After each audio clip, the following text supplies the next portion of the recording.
Ever feel like you're suffocating under a mountain of stuff? Like your possessions own you instead of the other way around? We're constantly bombarded with messages telling us we need more, that happiness lies in the next purchase, the latest gadget, the overflowing closet. But what if the opposite were true? What if true freedom and profound personal growth were found not in accumulation but in radical reduction? The Japanese have cultivated a centuries-old understanding of simplicity, a way of living that transcends mere aesthetics and delves into the very core of well-being. We're not just talking about tidy homes, we're talking about a fundamental shift in perspective, a conscious shedding of the excess that weighs us down both physically and mentally. This is about unlocking a level of clarity and focus you never thought possible. Imagine a life where every object serves a purpose, where your surroundings inspire tranquility, and where your mind is free from the constant clutter of material distractions.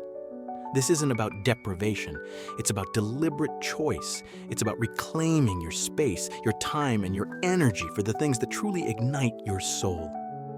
It's about cultivating a deep sense of inner peace and contentment, independent of external possessions. This approach, deeply rooted in Japanese philosophy, offers a powerful pathway to personal development. By embracing extreme minimalism, you're not just decluttering your home, you're decluttering your mind. You're creating space for growth, for self-discovery, for a more intentional and fulfilling existence. Prepare to discover practical, actionable techniques to dismantle the consumerist mindset and embrace a life of profound simplicity. Learn how to identify the truly essential, release the burden of the unnecessary, and cultivate a lasting sense of freedom. You will learn about shibui, a concept related to the simple, subtle, and unobtrusive beauty as a new level for minimalism. It's time to unlock a new level of self-awareness and personal power. Get ready to transform your life, one carefully chosen object at a time. The relentless pressure of modern life often leaves us feeling overwhelmed, constantly striving to keep up with an ever-increasing demand for more. This more isn't just about material possessions. It extends to our schedules, our commitments, and even our digital lives. We're drowning in a sea of information and obligations, leaving little room for genuine self-reflection and personal growth. This pervasive sense of being overloaded is the very problem that extreme minimalism, as practiced by the Japanese, directly addresses. Think about your daily routine. How much time is spent managing possessions, cleaning, organizing, repairing, or simply worrying about them? How often do you feel a pang of guilt over unused items gathering dust? This constant low-level stress drains our mental and emotional resources, hindering our ability to focus on what truly matters: our personal development, our relationships, and our purpose. Visual aid suggestion: split screen showing a cluttered room versus. Unlike simple decluttering, which often focuses on aesthetics, Japanese-inspired extreme minimalism is a holistic philosophy. It recognizes that our external environment profoundly impacts our internal state. By intentionally curating our surroundings, we create space not just in our homes, but in our minds. This isn't about asceticism or living in a completely empty space. It's about consciously choosing what we allow into our lives, ensuring that every item serves a purpose and aligns with our values. One key concept to understand is the interconnectedness of physical space and mental clarity. Just as a cluttered desk can hinder productivity, a cluttered home can impede personal growth. The Japanese approach emphasizes the importance of flow, both in the physical arrangement of objects and in the flow of energy within a space. This principle extends to our mental state. By removing external distractions, we create a smoother pathway for internal growth. Consider the traditional Japanese tea ceremony. Every movement, every object is deliberate and purposeful. This meticulous attention to detail reflects a deep respect for the present moment and a commitment to mindful living. This is the essence of extreme minimalism, bringing that same level of intentionality to every aspect of our lives. The next steps will teach the practical way of it.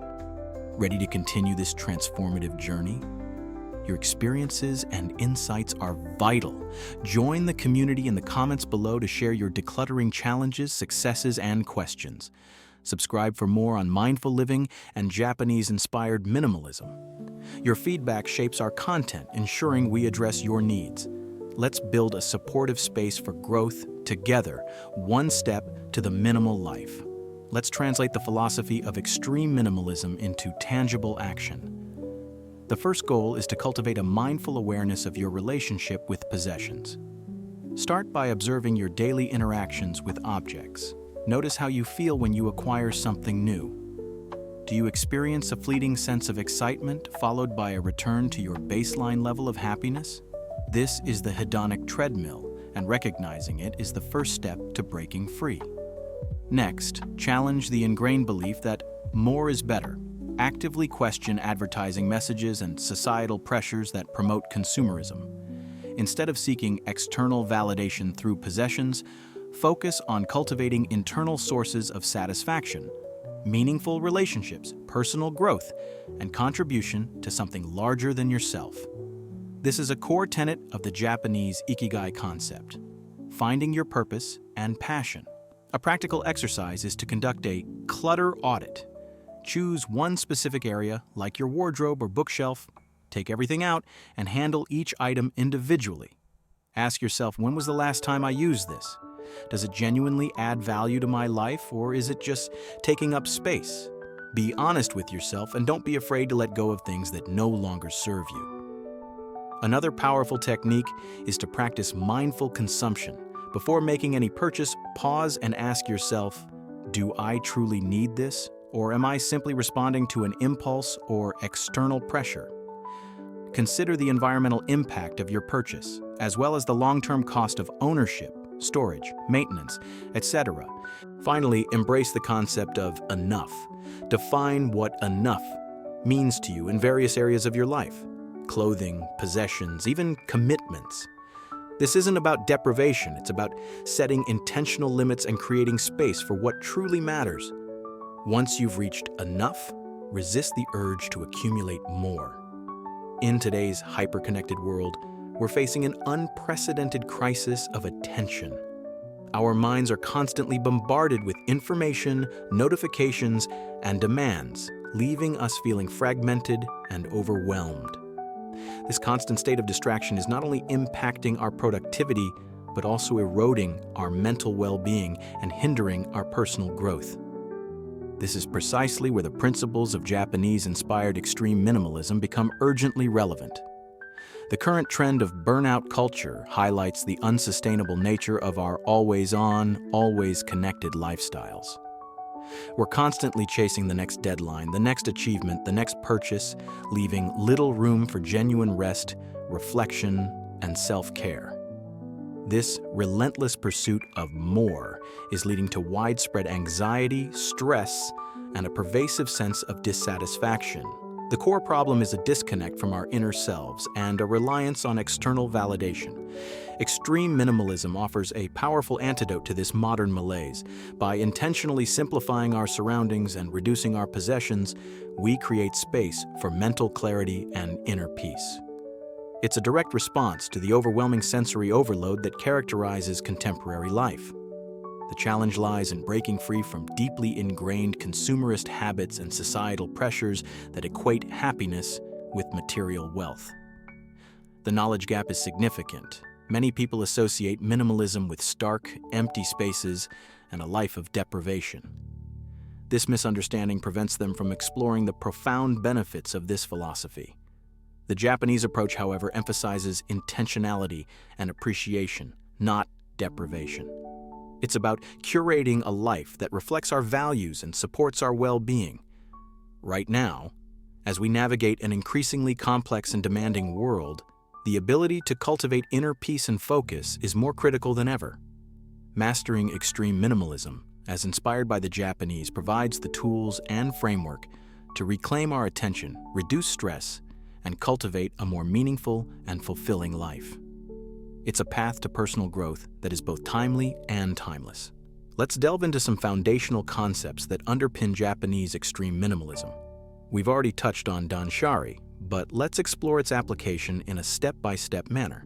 First, practice DAN, refusing.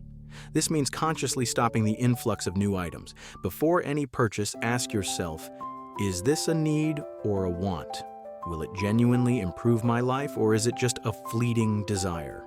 Visual aid suggestion, a flowchart showing the decision-making process before a purchase. Next, SHA, disposing. This isn't just about throwing things away, it's about mindfully releasing items that no longer serve you. A practical technique is the 20-20 rule.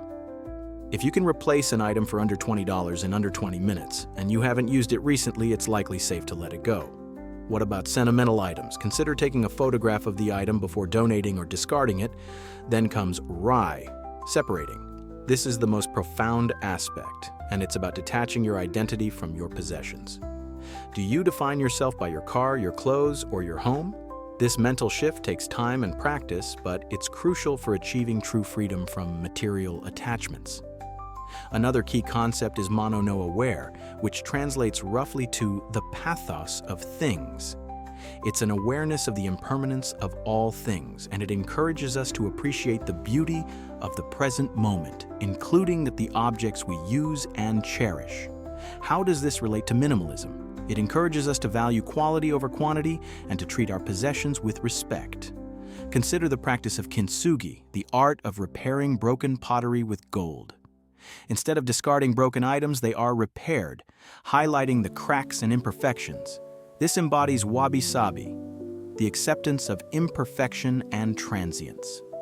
It's a powerful reminder that true beauty lies not in flawless newness, but in the history and character of an object. Finally, think about the spatial concept of Ma. Ma is the intentional use of empty space. It's not void, it's a pause, a breath, an opportunity for contemplation. In a minimalist home, Ma allows the carefully chosen objects to stand out and be appreciated. It creates a sense of calm and balance. One of the biggest challenges in embracing extreme minimalism is dealing with sentimental items.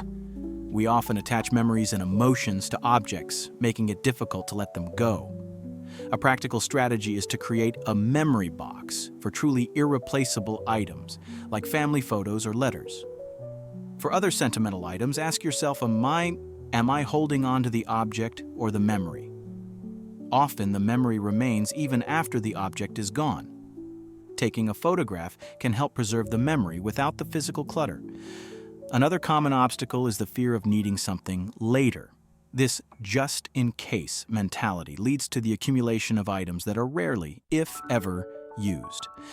To overcome this, implement the box and date method mentioned before. Place questionable items in a box, seal it, and write a date. E.g., if you haven't needed anything from the box by that date, donate or discard the entire box without opening it. This prevents you from being tempted to keep things just in case. Applying Danshari to digital clutter is equally important. Unsubscribe from unnecessary emails, delete unused apps, and organize your digital files. A cluttered digital space can be just as draining as a cluttered physical space. Consider a digital detox day once a week, where you disconnect from all non-essential devices. This allows you to reconnect with yourself and the physical world. Dealing with family members or housemates who don't share your minimalist aspirations can also be tricky. Open and honest communication is key. Explain your reasons for embracing minimalism and how it benefits you. Focus on your own space and possessions and avoid imposing your choices on others. Lead by example, and they may eventually become inspired by the positive changes they see in you. Remember, it is a personal development. Beyond the initial decluttering phase, mastering extreme minimalism involves cultivating a mindset of continuous refinement. This means regularly evaluating your possessions and your relationship with them. It's not a one-time event, but an ongoing practice. Consider implementing a seasonal declutter, where you revisit your belongings every few months and assess whether they still align with your values and needs. This prevents the slow creep of clutter and reinforces your commitment to intentional living. Embrace the art of curation. Instead of simply minimizing, focus on curating your possessions. Choose items that are not only functional, but but also beautiful and meaningful. This elevates the everyday experience and fosters a deeper appreciation for the things you own. Think of your home as a gallery, where each object is carefully selected and displayed. Consider the example of Fumio Sasaki, author of Goodbye Things. He radically minimized his possessions, reducing them to the bare essentials.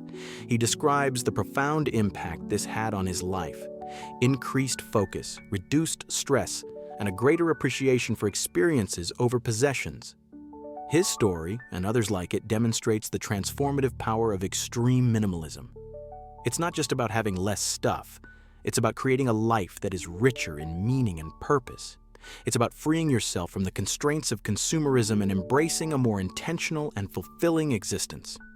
This is the ultimate goal of personal development: to live authentically and in alignment with your values. Studies in environmental psychology consistently demonstrate a strong link between our physical surroundings and our mental well-being.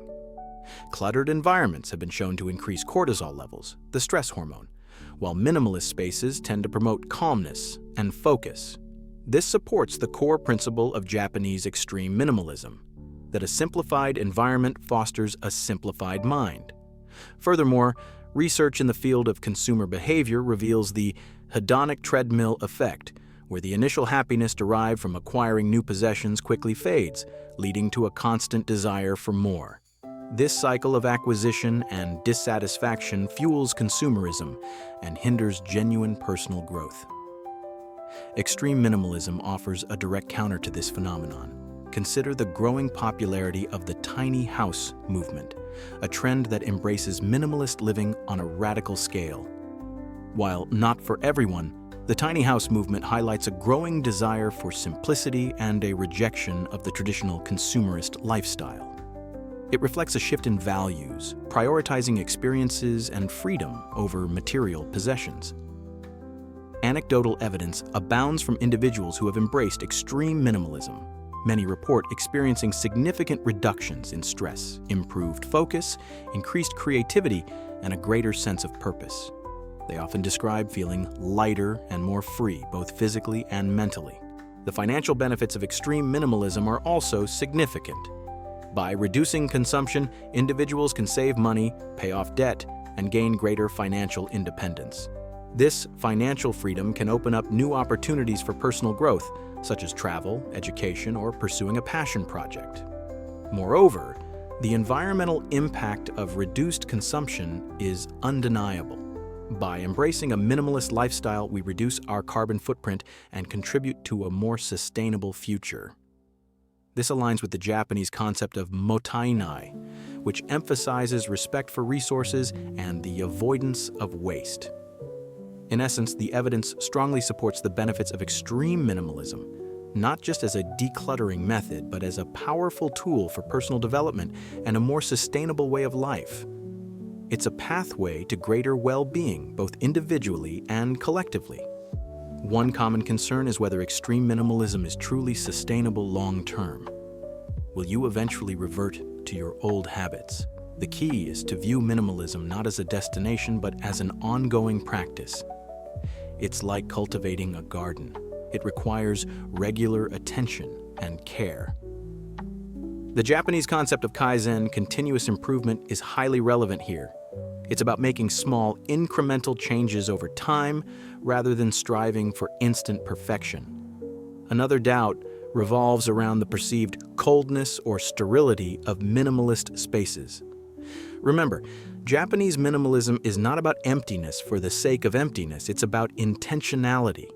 It's about creating space for the things that truly matter and appreciating the beauty of simplicity.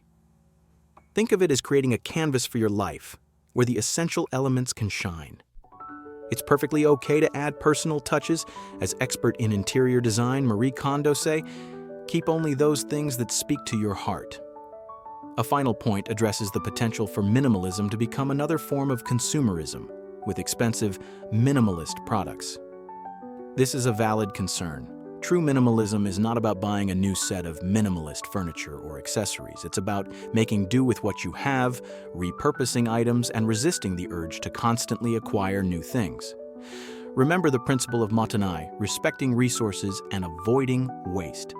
In fact, a study showed that households practicing conscious consumption, a key aspect of minimalism, reduced their spending by an average of 15 to 20%. This underlines the point. Ultimately, the path to extreme minimalism is a highly personal journey. There's no one-size-fits-all approach. The key is to find what works for you, to embrace the principles in a way that aligns with your values and enhances your life. We've explored the profound philosophy of Japanese-inspired extreme minimalism, moving beyond mere decluttering to a holistic approach to personal development. We've seen how Danshari, refuse, dispose, separate, provides a framework for intentional living. How concepts like Wabi-Sabi, Mottainai, and Ma shape a mindful relationship with possessions, and how this all contributes to reduced stress, increased focus, and a deeper connection to our values. The core takeaway is this: by intentionally simplifying our external environment, we create space for internal growth. The benefits are clear: a calmer mind, a more organized life, greater financial freedom, and a reduced environmental impact. But the journey doesn't end here. This is a continuous process of refinement, a commitment to living with intention and appreciating the beauty of simplicity. Remember, it's about progress, not perfection. Embrace the principles of Kaizen, continuous improvement, and adapt them to your own unique circumstances. Your next steps are concrete and actionable. Start with a small, manageable area, a single drawer, a shelf, a corner of a room. Apply the Danshari principles: refuse new clutter, dispose of what no longer serves you, and detach your identity from your possessions. Practice mindful consumption. Regularly evaluate your belongings and your relationship with them. Embrace the journey and celebrate the small victories along the way. Explore further resources on Japanese philosophy and mindful living. Begin today and experience the transformative power of less. Extreme minimalism, as inspired by the Japanese, is far more than a decluttering trend. It's a gateway to a more intentional and fulfilling life. It's a conscious choice to reject the relentless pursuit of more and embrace the profound beauty of enough. It's about reclaiming your time, your energy, and your attention for the things that truly matter: your relationships, your passions, your personal growth, and your overall well-being. It's a journey of self-discovery, guided by the principles of mindfulness, appreciation, and respect for yourself, for your possessions, and for the world around you. This practice encourages a deeper understanding of what gives your life true meaning. The path to mastering extreme minimalism is deeply personal, and it will undoubtedly evolve over time, reshaping your perspectives. There will be challenges and setbacks, moments of doubt and resistance along the way, but the rewards, a clearer mind, a deeper connection to your values, and a greater sense of freedom are immeasurable, providing a powerful foundation for lasting happiness. Embrace the process, be patient with yourself, and remember that the ultimate goal is not to live with as little as possible, but to live with intention and purpose. Let the spirit of Wabi-Sabi guide you. Find beauty in imperfection, embrace the impermanence of all things, and cultivate a life that is both simple and profoundly rich, even as you continue to grow and change. The journey of 1,000 miles begins with a single mindful step towards a more deliberate existence.